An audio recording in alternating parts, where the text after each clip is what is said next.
The boys from the Ruthless Variety program, Josh Holmes, Michael Duncan, Comfortably Smug, and John Ashbrook. What's up, fellas? What's up, Will? How are you, pal? I should have challenged you guys. I should have thrown down the Pete and Bobby challenge on you guys.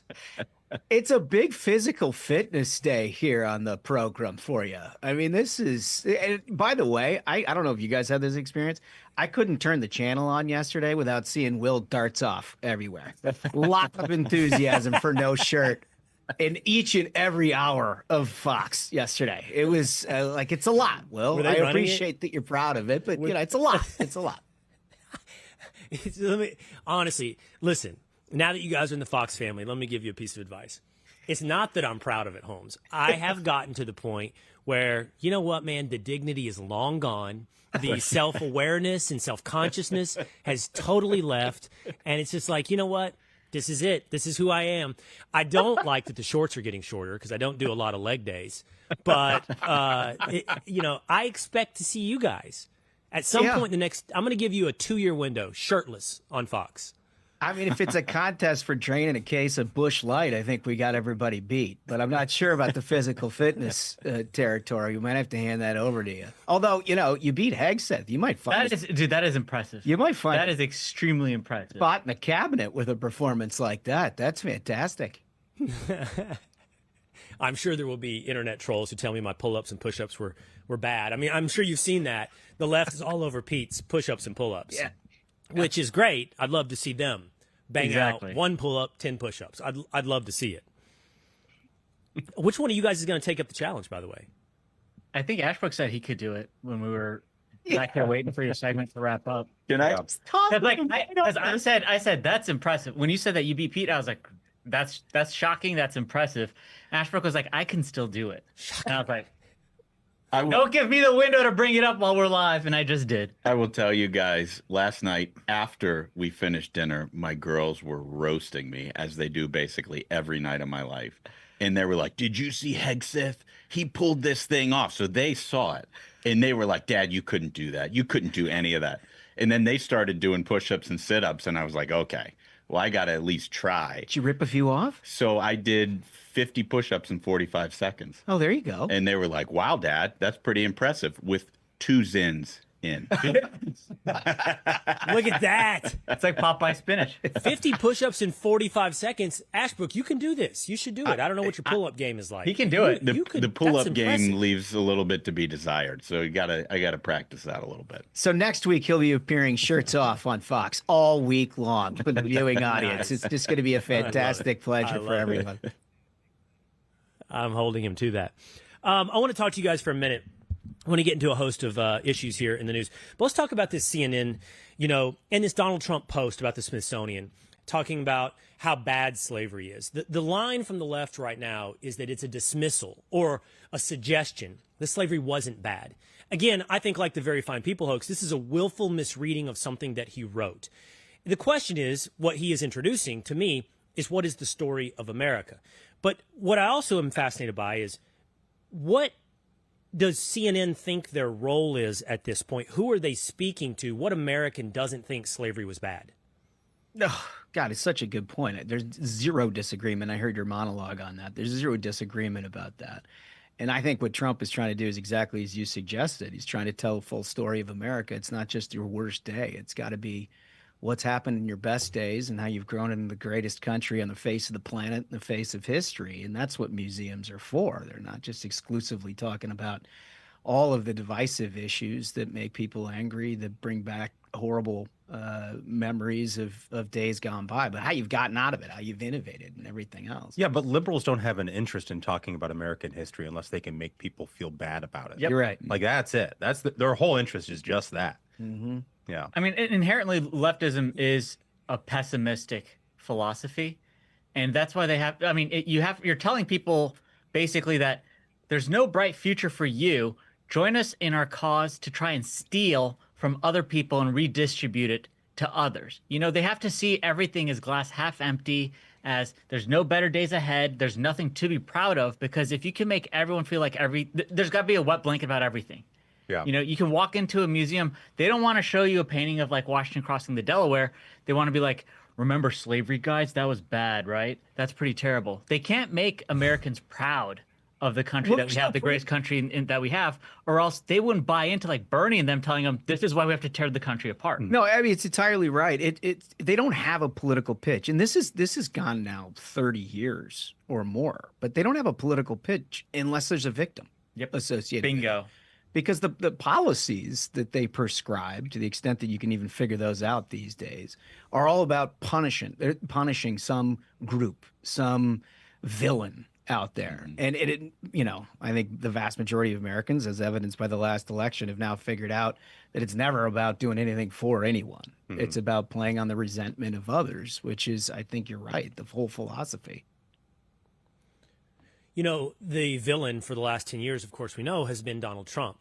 So that's been their North Star, their guiding light. Whatever Trump is for, whatever he champions, then that is what is evil, and they have to be on the other side of that. It's really wild when it comes to this potential negotiated peace between Ukraine and Russia, because it seems as though they're cheering against the ability of Donald Trump to pull this off. Yeah. Here, I'm going to play this clip for you. I think I have one from CNN. I might have one from MSNBC, but the line is like, he got owned by Putin.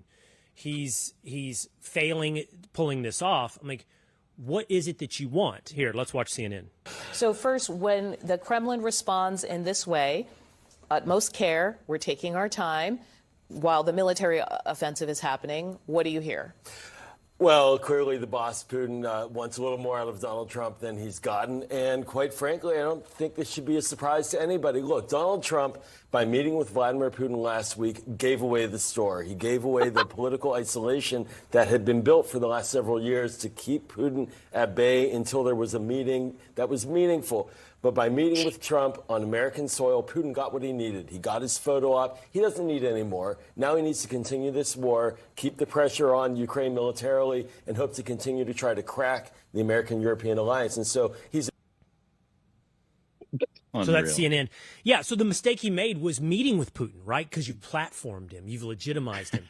I really wonder, Ashbrook, what is the outcome that they are seeking here on the...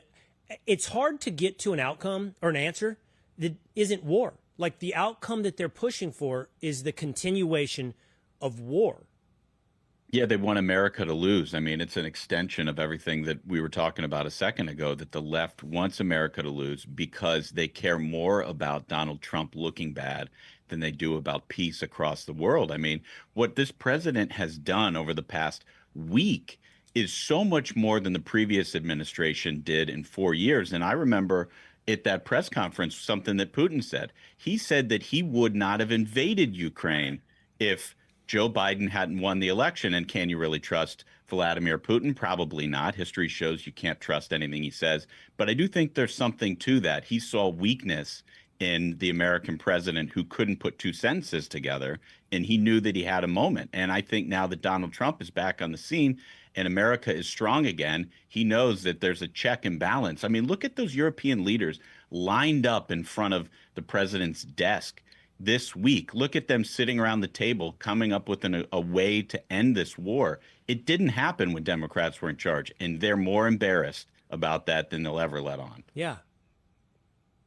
I guess that the envisioned outcome is that Vladimir Putin will tuck his tail, he'll retreat, or we have all-out war. Like, I don't see where they are championing the cause of peace or a compromise or an end to this war in any way, or championing, even hoping for it. Smug, I know how much you love journalists. I did this interview the other day. I think about this a lot. Like, why is the media the way that it is, right? And I did this interview the other day. It was with the Dallas Morning News, and it was with this reporter. And it was actually a really nice conversation. I enjoyed talking to her. And she told me about her career arc. And, she left. She grew up here. She went to New York or Austin first, worked for alternative newspapers, ends up at one of them, Radar, I don't know, one of them in New York, ultimately. And, of course, disagreed with everything that I think, at least at one point in her life. And she admitted something fascinating to me. We talk about that the media is populated by people often from, the Beltway, D.C. up to New York, the Acela corridor.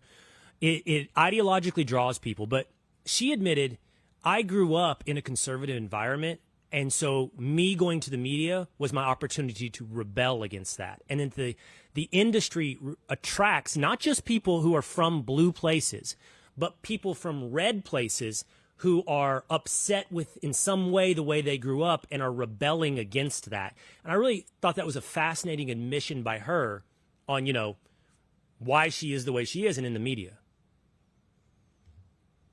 Well, yeah. I don't know this individual personally, but I have several experiences with many people in journalism from when I lived in New York, from time I spent in DC. This is not specifically to that individual, but there is absolutely a common strain of people who have some kind of like familial issue of like, I'm mad at dad.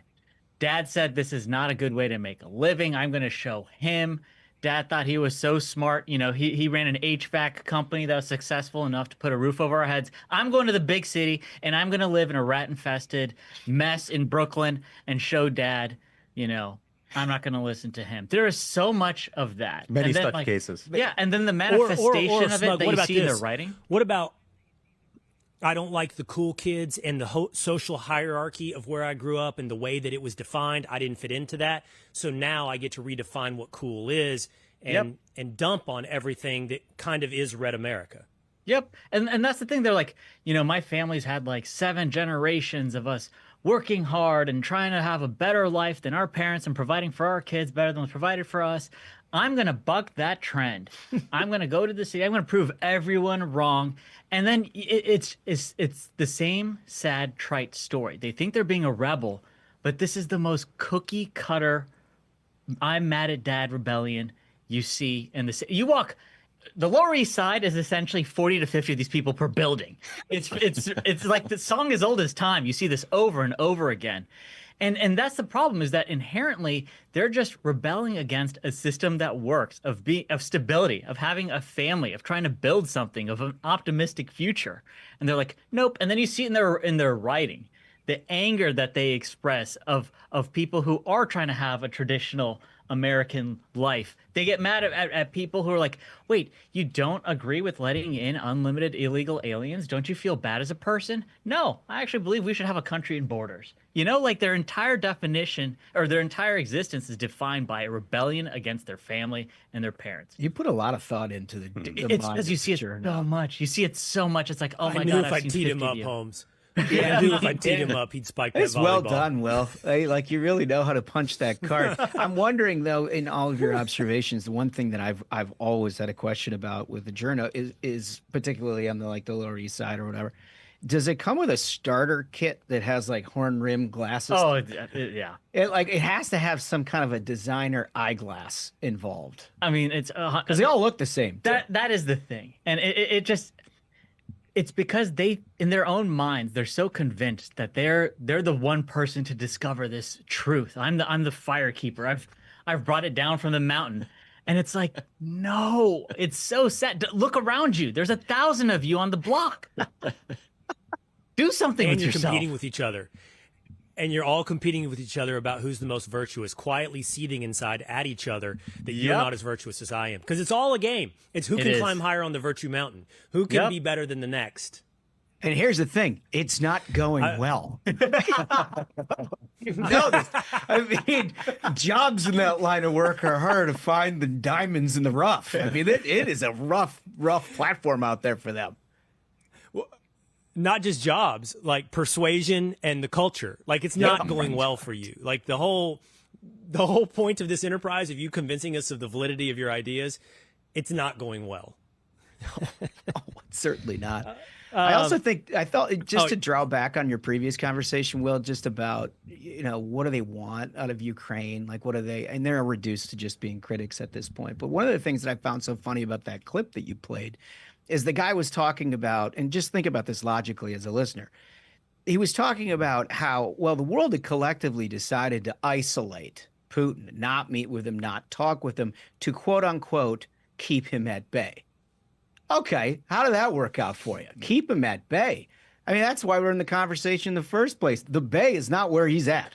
It is out, and it is open, and it is an active problem with thousands of people dying. Perhaps someone should have a conversation about that kind of thing. And that's like the dumbness that is this generational foreign policy establishment that has happened in Washington, D.C. for as long as I can remember, probably dating back past Eisenhower, that people have just sort of like accepted as truth, and that's what they report on. And it is just amazing how Trump has shattered that in 7 months. Mm-hmm. It's crazy. 7 months. All right. Speaking of crazy, I want to ask you guys about this story. So the illegal immigrant from India, truck driver, overstayed his visa, came in illegally, then got the asylum case, which eventually he overstayed. So he's illegal. He killed 3 people when he pulled a U-turn on a Florida highway. He did it in that emergency section, between oncoming traffic. I've never seen a truck try this at all. Never seen a 18-wheeler try this. He tried it. He killed 3 people. Now the reports are Harjinder Singh answered just 2 of 12 questions correctly when being tested for English language proficiency by the Federal Motor Carrier Safety Administration after the crash. And when asked to read highway signs and their meanings, Singh could only identify 1 out of 4, U.S. Department of Transportation announced on Tuesday. That is incredible. Despite all that, he had a CDL that had been granted by 2 sanctuary states, California and Washington. Now we're going to focus on Singh. We're going to focus on illegal immigration. We got to focus on California and Washington. What are you doing giving CDLs to a person that can't read English or traffic signs? So my mother has been struck twice by an illegal immigrant while she was driving. Twice. This is a significant problem that affects way too many people. She has permanent back injuries. Mm-hmm. Like at some point, Donald Trump has shown that he can be a deterrent to allowing illegal immigrants to enter the country. Now we need a deterrent within the country that makes them want to leave and get out of here, right? So you have those 2 states you mentioned are giving, if you're an illegal currently in this country, they're essentially legitimizing you. They'll hand you a driver's license, a commercial driver's license, where at a much greater magnitude than just driving a car illegally. Now you have a truck. It becomes a weapon, as we've just seen. There needs to be a way to get these people to leave the country. And I think, listen, if you're here illegally, you're an illegal entrant to the United States, right? I think you should be considered an enemy combatant. You have broken the sovereignty of this nation. You have entered our country illegally. There should be a death penalty. It should not be, we're going to give you a plane ticket. No, we're going to give this murderer a plane ticket home. That's what he gets. Congrats, you murdered Americans. Here's a ticket home. Right. No. He has to. And same thing we would do is if you had a terrorist enter the country and kill people, there should be a penalty so severe that, number one, we don't have to deal with this individual anymore in our society. But number 2, it gives a message to every illegal alien in this country. There are consequences. You can't abuse America and get away with it. You can't kill Americans and get away with it. Well, I think it also highlights how complicated the illegal immigration problem is beyond just the border itself, right? Like these visa overstays are a huge problem about sort of internal enforcement of our immigration law. So we got to get our arms around that, Will. I think that's a huge problem.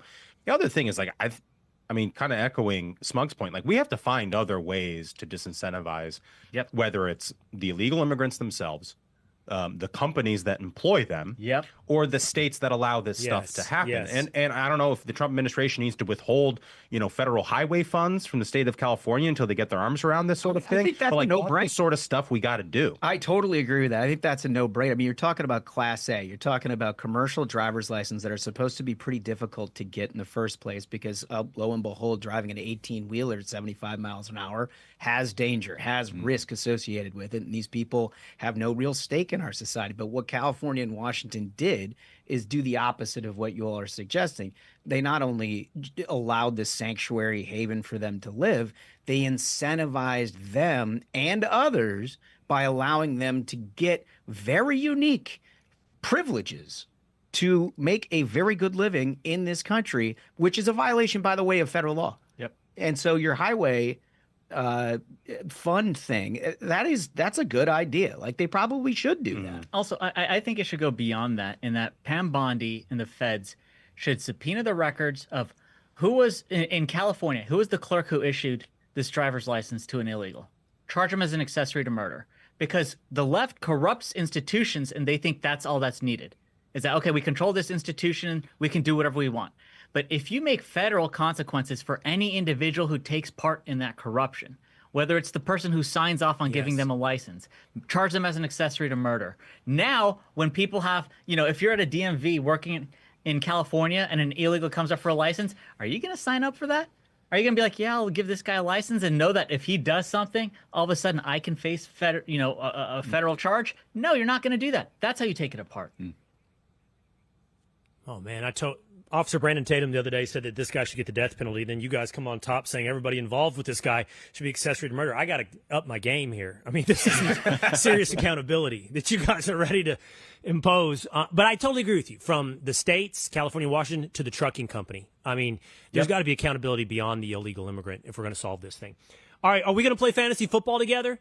So, I mean, you guys got your licks in on the television show with your Dallas Cowboy jokes. Now, are you going to come in? Are we going to do it?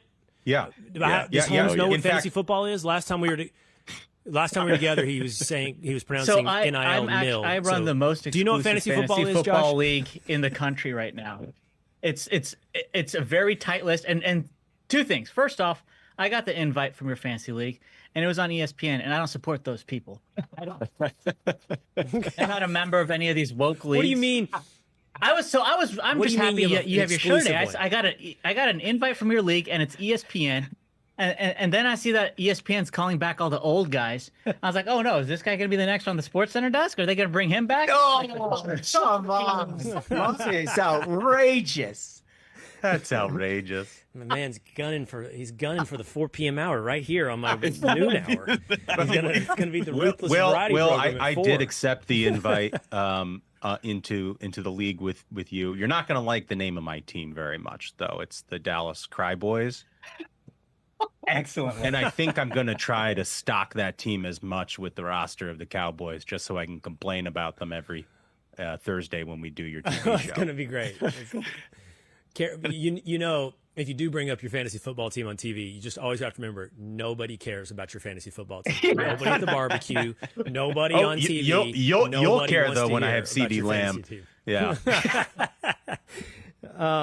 It'd be fun. I don't know what Smug's exclusive fantasy football league is that I haven't gotten an invitation into, but it'd be fun to play fantasy football with you guys. Oh, yeah. We love it. And I'm a everybody champion watching of that league, by the way. Just your audience, I know is dying to know. And I know audiences don't care about fantasy football, but ours is a 20-person league. Do you know how tough it is having 20? Like, you're playing the fifth string wide receiver, being like, "You can do it, bro. I believe it. Get me a catch today."